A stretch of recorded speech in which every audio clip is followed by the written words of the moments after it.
तुषारहार धवला या शुभ्रवस्त्रावृता या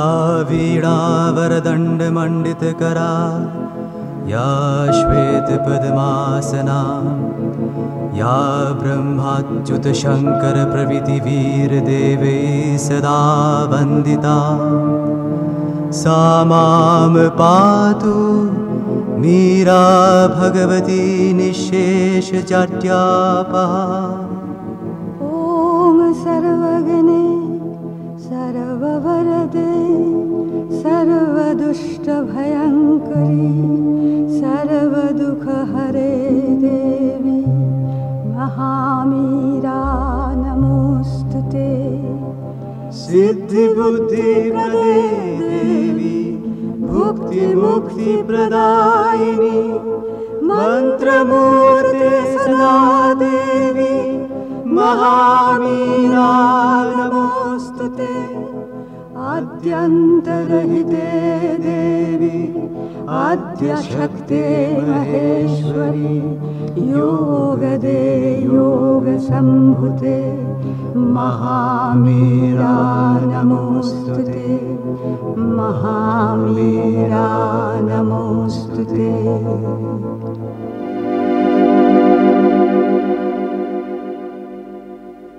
माँ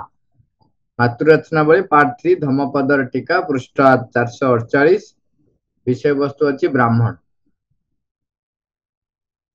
हे ब्राह्मण तुम्हें उद्यत हुओ तृष्णार स्रोतटी को छिन्न कर दियो जावतीय इंद्रिय सुख को परिहार कर संस्कार गुड़ी को क्षय करिवार उपायटी को जानी तुम्हें परम अकृतर मध्य परिचय लाभ करिवो। चित्त संयम एवं भावना यही दुईटी जाक क्षेत्र रे जेतेबेले जने ब्राह्मण शिखर स्तर को उठी जाई पारे सेतेबेले ताहार सकल बंधन तळकु खसी पड़े एवं से यथार्थ ज्ञानर अधिकारी हुए। एठारे चित्त संयम एवं भावना उपर नियंत्रण एटारे जेतेबेले जने शिखर स्तर को उठी जाई पारे सेतेबेले से सकल बंधन रु खसी पड़े बोली कहउचंती। जहा लगी अंतः न थाए कि बही न थाए एटा न थाए कि सेटा न थाए जे भय तथा जावतीय बंधन रु मुक्त हो जाई थाए मु ताहाकु ही प्रकृत ब्राह्मण बोली कहिबी। जे ध्यानर वृत्ति रखी थाए ओ अशुद्धतार मुक्त हो आसी थाए जे कलंकहीन जे आपणार कर्तव्य संपादन करिछि एवं सर्वोच्च लक्ष्यटी रे जाई पहुंची पारिछि ताहाकु ही मु प्रकृत ब्राह्मण बोली कहिबी। जेतेबेले सनातन धर्म रे ब्राह्मण शब्द आसीथिला सेतेबेले ब्रह्म जो माने ब्रह्म को चिन्ह थांती ब्रह्म को जानी थांती ब्रह्म जानती ब्राह्मण ब्रह्म को उपासना करती ब्रह्म को सहित बा भगवान को सहित सब बड़े एकीभूत हेई से कार्य करती सेतेबेले से मानन को ब्राह्मण बोली गोटे नाम दिया जाइथिला। किंतु मनुष्यर जो निजस्व अहं बोध रही तापरे ब्राह्मणंकर पर दायाद जो माने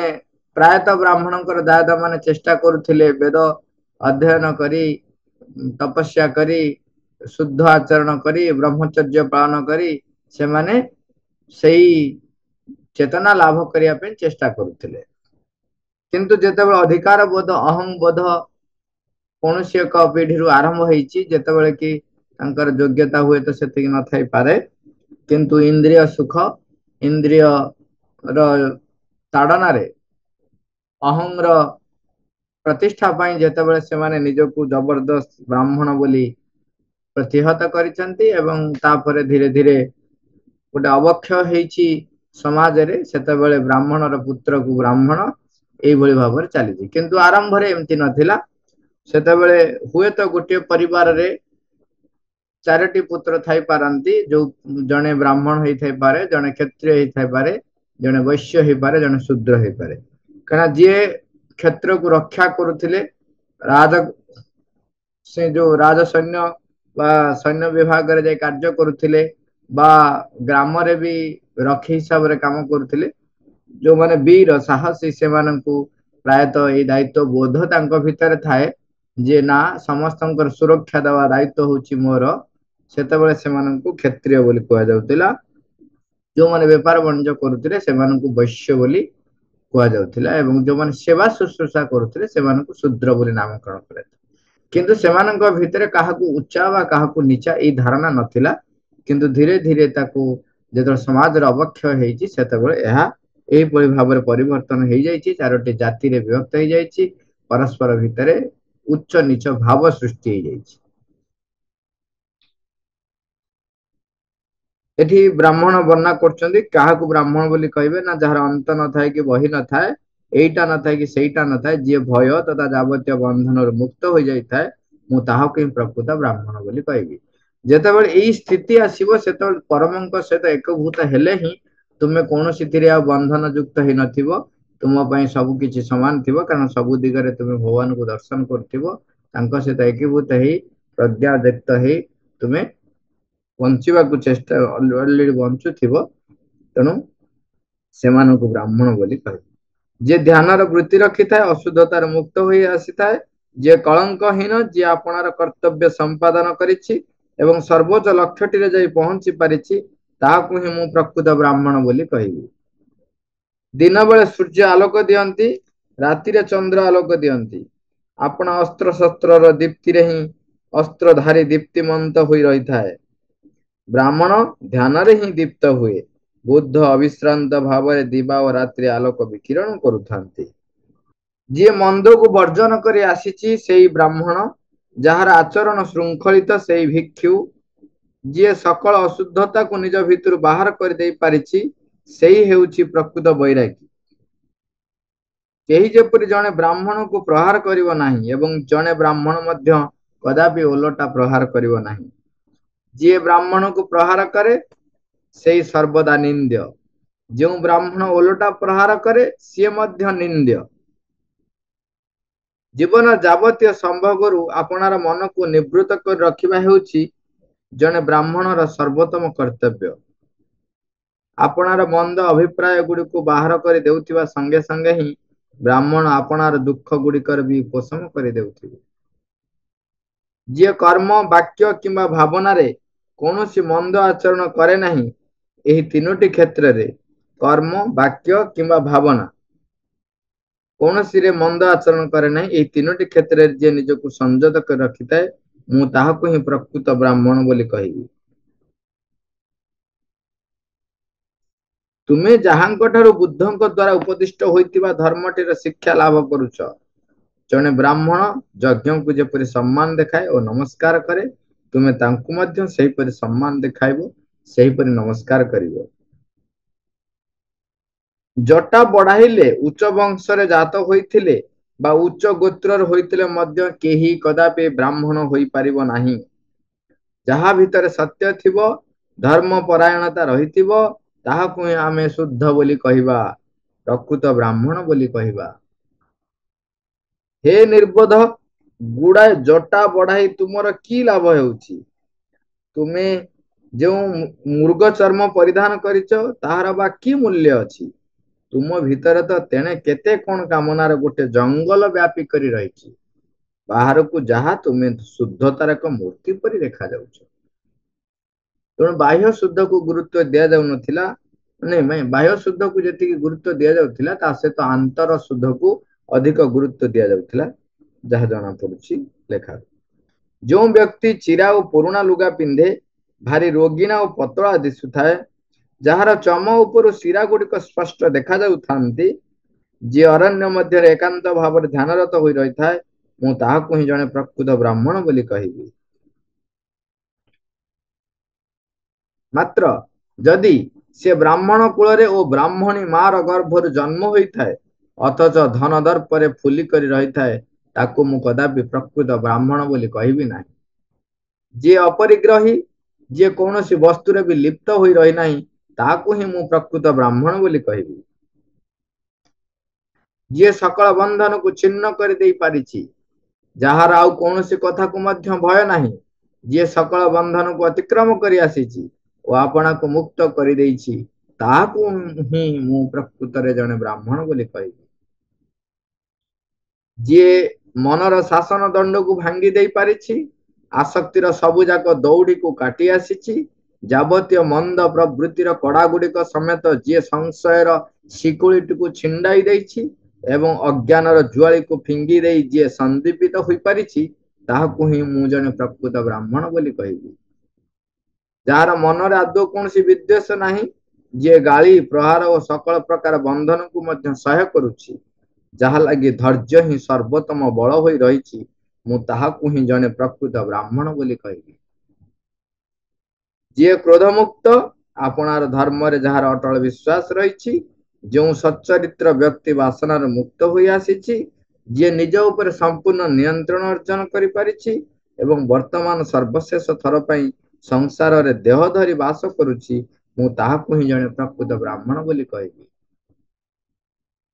ପଦ୍ମପତ୍ର ଉପରେ ରହିଥିବା ଜଳବିନ୍ଦୁ ପରି ଯିଏ ଯାବତୀୟ ଇନ୍ଦ୍ରିୟଗତ ସୁଖରୁ ଅସଂଲଗ୍ନ ହୋଇ ରହିଛି, ଛୁଞ୍ଚି ମୁନ ଉପରେ ଯେପରି ସୋରିଷଟିଏ ମୋଟେ ରହିପାରେ ନାହିଁ,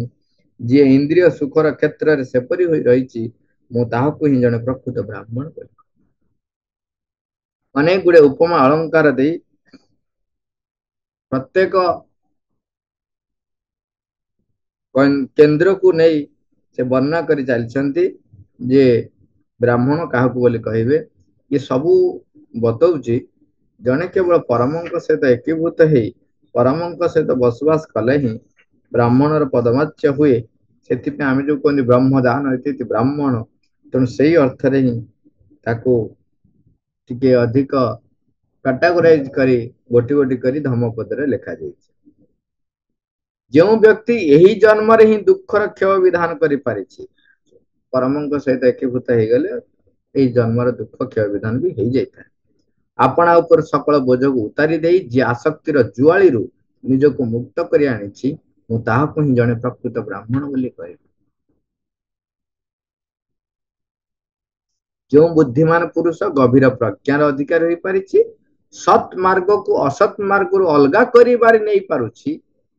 ଯିଏ ପରମ ଲକ୍ଷ୍ୟଟିକୁ ପ୍ରାପ୍ତ ହୋଇଛି, ମୁଁ ତାହାକୁ ହିଁ ଜଣେ ପ୍ରକୃତ ବ୍ରାହ୍ମଣ ବୋଲି କହିବି। ଯିଏ ଗୃହସ୍ଥ କିମ୍ବା ସନ୍ନ୍ୟାସୀ କାହାରି ସଙ୍ଗରେ ବି ଲୋଭୀ ହୋଇ ରହିନଥାଏ,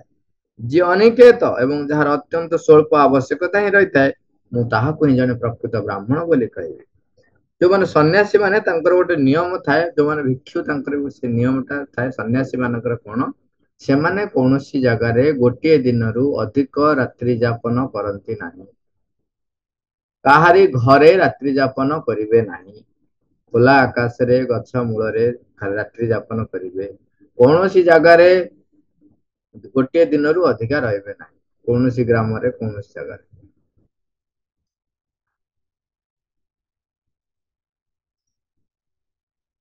ତେଣୁ ତାଙ୍କ ଭିତରେ ଯଦି କିଏ ଗୃହସ୍ଥ କିମ୍ବା ସନ୍ନ୍ୟାସୀ କାହାରି ସଙ୍ଗରେ ବି ଲୋଭୀ ହୋଇ ରହିନଥାଏ, ଲେଖୁଛନ୍ତି ସେଥିପାଇଁ ଯିଏ ରହିଲା ତାହେଲେ ସେ ବ୍ରାହ୍ମଣ ନୁହଁ ବା ଭିକ୍ଷୁ ନୁହଁ। ଯିଏ ଅନିକେତ, ଯାହାର ଅତ୍ୟନ୍ତ ସ୍ୱଳ୍ପ ଆବଶ୍ୟକତା ରହିଥାଏ, ସ୍ୱଳ୍ପ ଆବଶ୍ୟକତା ଯେତିକି ଅତି ଅପରିହାର୍ଯ୍ୟ ସେତିକି। ସେଥିପାଇଁ ପ୍ରାୟତଃ ସନ୍ନ୍ୟାସୀ ମାନେ ଯୋଉ ଜଙ୍ଗଲରେ ଯୋଉମାନେ ରୁହନ୍ତି ବା ଗୁମ୍ଫାରେ ରୁହନ୍ତି, ସେମାନେ ବକଳ ପରିଧାନ କରି ରହିଯାଆନ୍ତି, ଯାହା କିଛି ନା ଅତି ଅଳ୍ପ ଆବଶ୍ୟକତା। ଯିଏ ଦୁର୍ବଳ ବା ବଳବାନ କୌଣସି ଜୀବର ଆଦୌ କୌଣସି ଅନିଷ୍ଟ କରେ ନାହିଁ, ମାନେ କାହାରି ଅନିଷ୍ଟ ଯେ ନ କରେ, ଯିଏ ଜୀବ ହତ୍ୟା କରେ ନାହିଁ କିମ୍ବା କରାଏ ନାହିଁ, ନିଜେ କରେ ନାହିଁ କିମ୍ବା କାହା ଦ୍ୱାରା କରାଏ ନାହିଁ, ମୁଁ ତାହାକୁ ଜଣେ ପ୍ରକୃତ ବ୍ରାହ୍ମଣ ବୋଲି କହିବି। ଅବନ୍ଧୁ ମାନଙ୍କ ମଧ୍ୟରେ ବି ଯିଏ ବନ୍ଧୁ ଭାବାପନ୍ନ ହୋଇ ରହିଥାଏ, ଅବନ୍ଧୁ ମାନେ ଯୋଉମାନେ ଆମେ ବନ୍ଧୁ ଆମର ନୁହନ୍ତି, ତାଙ୍କ ସହିତ ମଧ୍ୟ ଭାବ ହଉଛି ବନ୍ଧୁର। ଯିଏ ହିଂସା ପ୍ରିୟ ମାନଙ୍କ ଭିତରେ ବି ସ୍ଥିର ଓ ଶାନ୍ତ ହୋଇ ରହିଥାଏ, ସ୍ୱାର୍ଥପର ମାନଙ୍କ ଭିତରେ ବି ସ୍ୱାର୍ଥ ରହିତ ହୋଇ ରହିଥାଏ, ମୁଁ ତାହାକୁ ହିଁ ଜଣେ ପ୍ରକୃତ ବ୍ରାହ୍ମଣ ବୋଲି କହିବି। ଯାହାଠାରୁ ସକଳ ବାସନା, ସକଳ ଘୃଣା, ସକଳ ଗର୍ବ, ସକଳ ଛଳନାମୟତା ଦୂରୀଭୂତ ହୋଇପାରିଛି, ଛୁଞ୍ଚି ମୁନ ଉପରୁ ସୋରିଷର ଗୋଟିଏ ଦାନା ତଳକୁ ଖସି ପଡ଼ିଲା ପରି ଏହି ସବୁ ଅଗୁଣ ଯାହାଠାରୁ ତଳକୁ ଖସି ପଡ଼ିଛି, ତାହାକୁ ହିଁ ମୁଁ ପ୍ରକୃତ ବ୍ରାହ୍ମଣ ବୋଲି କହିବି। ଯିଏ କେବଳ ମଧୁର ବାଣୀ ହିଁ କହେ, ଯାହା ଶିକ୍ଷଣୀୟ, ଯଥାର୍ଥ ଏବଂ ଯାହା କାହାରିକୁ କୌଣସି ଆଘାତ ଦିଏ ନାହିଁ, ଯିଏ କେବଳ ସେହିପରି ବାଣୀ ହିଁ କହେ, ମୁଁ ତାହାକୁ ହିଁ ପ୍ରକୃତ ବ୍ରାହ୍ମଣ ବୋଲି କହିବି। ସବୁବେଳେ ମଧୁର ବାଣୀ କହୁଥିବ ଏବଂ ଯଥାର୍ଥ ବାକ୍ୟ କହୁଥିବ ଶିକ୍ଷଣୀୟ କଥା କହୁଥିବ, କାହାରିକୁ ଆଘାତ ଦଉନଥିବ, ସେଇପରି ବାଣୀ କହୁଥିବ, ତାକୁ ହିଁ ମୁଁ ପ୍ରକୃତ ବ୍ରାହ୍ମଣ ବୋଲି। ତାକୁ ଯେତିକି ଦିଆ ହୁଏ କେବଳ ସେତିକି ବ୍ୟତୀତ ଏହି ସଂସାରର ଯିଏ ଆଉ ଅଧିକ କିଛି ହେଲେ ଗ୍ରହଣ କରେ ନାହିଁ। ତାହା ଅଳ୍ପ ହୋଇଥାଉ ବା ଅଧିକ ହୋଇଥାଉ, ବଡ ସାନ ଭଲ ମନ୍ଦ ଯାହା ହୋଇଥାଉ ପଛକେ, ଯିଏ କେବଳ ସେତିକି ମାତ୍ର ଗ୍ରହଣ କରେ, ମୁଁ ତାହାକୁ ହିଁ ଜଣେ ପ୍ରକୃତ ବ୍ରାହ୍ମଣ ବୋଲି କହିବି। ଇହ କିମ୍ବା ପର କୌଣସି ଧାମରେ ବି ଯାହାର କୌଣସି ବାସନା ନାହିଁ, ଯିଏ ତୃଷ୍ଣା ରହିତ ଏବଂ ମୁକ୍ତ ହୋଇପାରିଛି, ମୁଁ ତାହାକୁ ହିଁ ଜଣେ ପ୍ରକୃତ ବ୍ରାହ୍ମଣ ବୋଲି କହିବି। ଯାହା ଭିତରୁ ବାସନାର ଅନ୍ତ ହୋଇଯାଇଛି, ଯିଏ ପରିପୂର୍ଣ୍ଣ ଜ୍ଞାନର ଉପଲବ୍ଧି କରିଛି, ସମସ୍ତ ସଂଶୟକୁ ଛେଦନ କରି ଯିଏ ଅମରତ୍ୱର ଗଭୀରତା ଗୁଡିକୁ ସ୍ପର୍ଶ କରିପାରିଛି, ମୁଁ ତାହାକୁ ହିଁ ଜଣେ ପ୍ରକୃତ ବ୍ରାହ୍ମଣ ବୋଲି କହିବି। ଯିଏ ଏହି ସଂସାରରେ ଭଲ ମନ୍ଦ ଦୁଇଟି ଯାକ ବନ୍ଧନକୁ ଛିନ୍ନ କରିଦେଇ ପାରିଛି, ଯିଏ ଯାବତୀୟ ଦୁଃଖ ଦୂଷିତତା ଏବଂ ଅଶୁଦ୍ଧିରୁ ମୁକ୍ତ ହୋଇ ଆସିଛି, ମୁଁ ତାହାକୁ ହିଁ ଜଣେ ପ୍ରକୃତ ବ୍ରାହ୍ମଣ ବୋଲି କହିବି। ବ୍ରାହ୍ମଣର ସଂଜ୍ଞା ସରିବ ନାହିଁ। ଯେଉଁ ବ୍ୟକ୍ତି ଚନ୍ଦ୍ରମା ପରି କଳଙ୍କହୀନ ଶୁଦ୍ଧ ସ୍ୱଚ୍ଛ ପ୍ରଶାନ୍ତ ହୋଇପାରିଛି,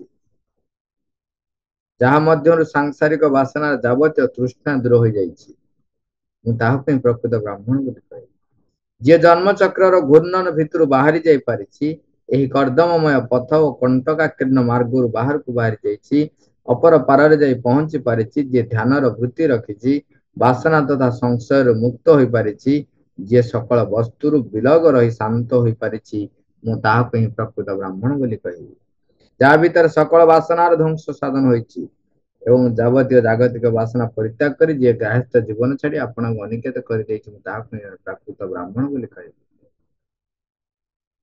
ସେଇ ତୃଷ୍ଣା ବନ୍ଧନ ସେ କଥାକୁ ପୁଣି ଆଉଥରେ ବର୍ଣ୍ଣନା କରୁଛନ୍ତି।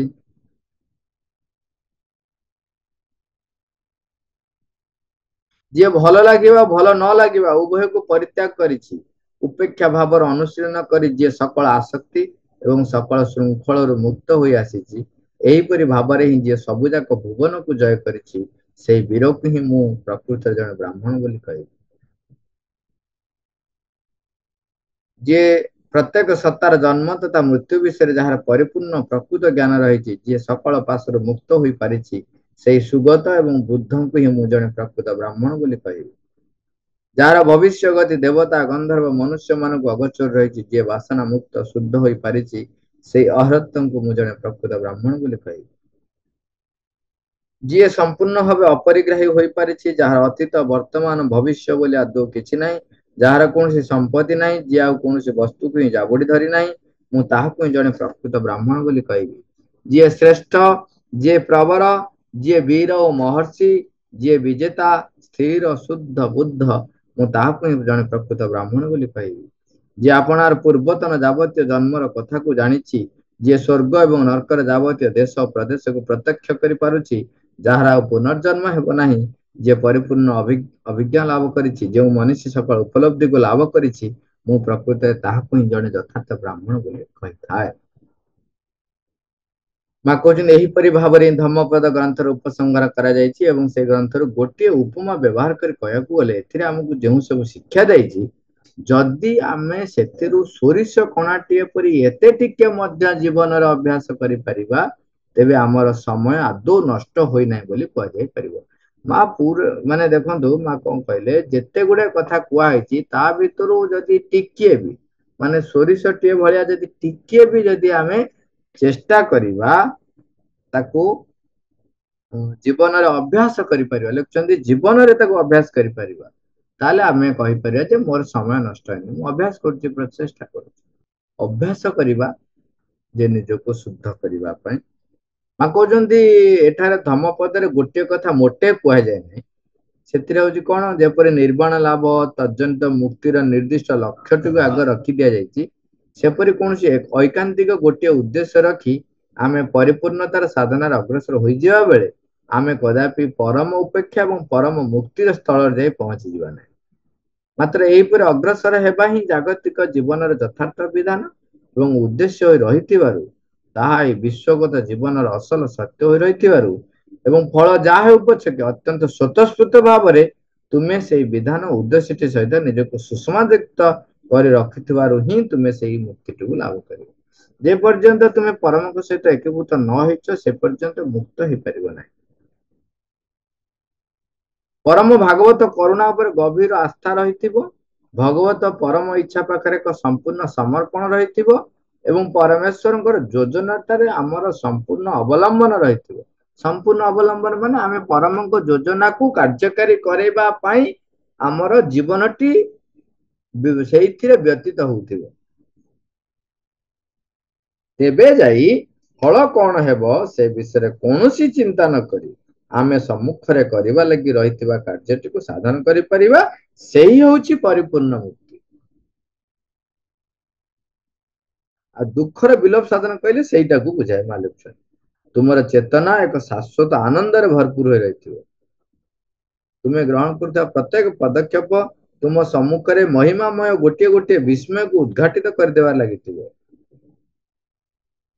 मनुष्यर प्रगति लगी बुद्ध जो सब सत्य को आनी देइछंती आमे सेति लगी तांको पाखरे कृतज्ञ रही आरंभ रे मां कहउचंती बुद्ध ए जो मनुष्यर प्रगति लगी केते कथा गुडा आम पाखरे रखिचंती जो सब सत्य को आम पाखरे उजागर करिसंती आमे सेति पई तांको पाखरे कृतज्ञ रहिबा। आरंभ रे मां कहउचंती आरंभ रे मु तुमनु जेपरि कहउतिली सी हमकु जो सब सुंदर कथा गुडिकर शिक्षा दे जाइछंती आमे तार अंततः किंचित अंश को मध्य उपलब्धि करिवार चेष्टा करिबा मात्र आमर एही चेष्टार अंतिम लक्ष्य एवं तहिरु लब्ध जावतीय फल को आमे सकल बोधर अतीत से सर्वोच्च परम प्रज्ञान हाथ रे ही छाड़ी देइथिबा तेणु परिणाम सब बेले परम को ऊपर छाड़ी देइकरी आमे कोन करिबा ताको अभ्यास करिबा एवं उपलब्धि करिया चेष्टा करिबा तापरे कोन करिवे परम हमकु गोटे पर गोटे पावछ पर पावछ अग्रगति कराई कराई नेबे तेणु एटी निर्वाण को बा लिभि जीवा को बा मुक्ति पाई जीवा को लक्ष्य न रखी आमे प्रचेष्टा करिबा अभ्यास करिबा उपलब्धि को प्राप्त करिया पई चेष्टा करिबा एवं परिणाम को तांको हाथ रे छाड़ी देबा परम प्रज्ञान हाथ रे छाड़ी देथिबा। मां 5 सेप्टेम्बर 1958 मां थैंक यू ऑल।